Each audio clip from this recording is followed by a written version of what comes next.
বাচ্চারা শুধু বায়না করে মায়ের কাছে, আর মায়েরও কিন্তু চিন্তার শেষ থাকে না, ঘুম থাকে না কিভাবে বাচ্চাকে খাওয়াতে পারবে। এইভাবে যদি মুরগিটা রান্না করে দেওয়া হয়, দেখবে বাচ্চা হাত চেটে ফুটে প্লেট খালি করে খেয়ে নেবে। হ্যাঁ বন্ধুরা, যদি আমার ভিডিওটি ভালো লাগে অবশ্যই চ্যানেলটি সাবস্ক্রাইব করে দিয়ে বন্ধু হয়ে যেও। চলো বন্ধুরা, রান্নাটা তাহলে শুরু করে দেই।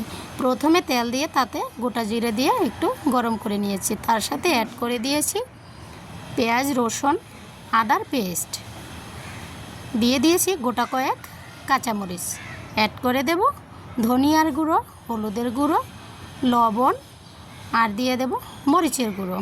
এগুলোকে দিয়েও আমাদের ভালো করে মশলাটাকে সুন্দরভাবে কষিয়ে নিতে হবে। মশলাটা ভালোভাবে কষালে দেখবে মুরগির কালারটাও কিন্তু সুন্দর হয়।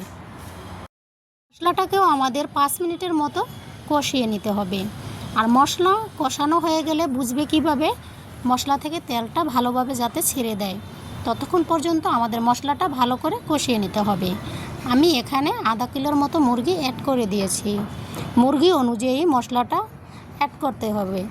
মুরগির পরিমাণ বেশি হলে মশলাটা একটু বেশি করে দিতে হবে। এটাকে আমাদের ভালো করে মুরগিটা যাতে ভাজা হয় সেজন্য একটু সময় নিয়ে ভালোভাবে মুরগিটা কষিয়ে নিতে হবে। আর মুরগিটা ভালোভাবে কষানো হলে মুরগির টেস্টটা কিন্তু দ্বিগুণ হয়ে যায়। আমি কিন্তু মুরগিটা অনবরত নেড়েই চলছি। মুরগি থেকে এখন পর্যন্ত কোনো প্রকার জল বের হয়নি। এ পর্যায়ে আমি অ্যাড করে দিলাম আধা কাপ পরিমাণে টমেটোর সস। আস্তে আস্তে মুরগির কালারটা দেখো কত সুন্দর গ্রেভি হয়েছে। সসটা দিয়েও মুরগিটা ভেজে নিতে হবে। এই মুরগিটা দেখবে বাচ্চারা কত পছন্দ করে। বাচ্চাদের একটি পছন্দের রেসিপি এটি। বাচ্চা অনায়াসে চেটেপুটে খেয়ে নেবে। আর আমরা যে সস অ্যাড করেছি সেজন্য কিছুটা পরিমাণ চিনি অ্যাড করে দিলাম। মশলাগুলো ধাপে ধাপে আমাদের অ্যাড করে দিয়ে নেড়েচেড়ে কষিয়ে নিতে হবে। কষানোতে মুরগিটা আমাদের রান্না হয়ে যাবে প্রায়। কেমন লাগছে দেখো মুরগির কালারটা, এখনই মনে হয় এটাকে খেয়ে নেওয়া যায়। এই মুরগিটা যে কেউ পছন্দ করবে, বড় থেকে ছোট। বন্ধুরা, আমার প্রতিদিনের নিত্য নতুন ভিডিওগুলো দেখার জন্য তোমরা চ্যানেলটা সাবস্ক্রাইব করে দিয়ে বন্ধু হয়ে যেও। আর নিত্য নতুন ভিডিও দেখার জন্য পাশে থাকা বেল আইকনে প্রেস করে দিও। আমি এখন মুরগিটাতে জল অ্যাড করে দিয়েছি।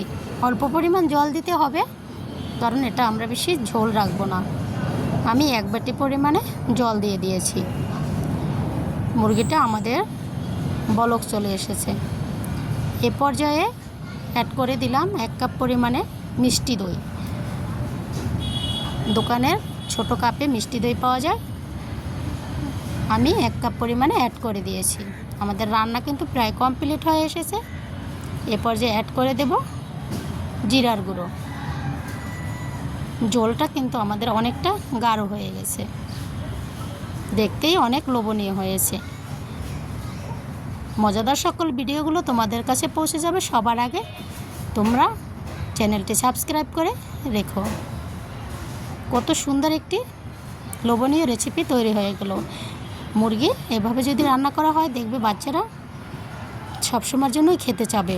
তাদের একটি পছন্দের রেসিপি হয়ে উঠবে এই মুরগি রেসিপি। দেখতে লোভনীয়, খেতে সুস্বাদু। মুরগিটা আমরা যে প্রসেসে রান্না করেছি, এই প্রসেসে যদি রান্না করা হয়, খেতে রেস্টুরেন্টের স্বাদের থেকেও অসাধারণ হয়ে থাকে।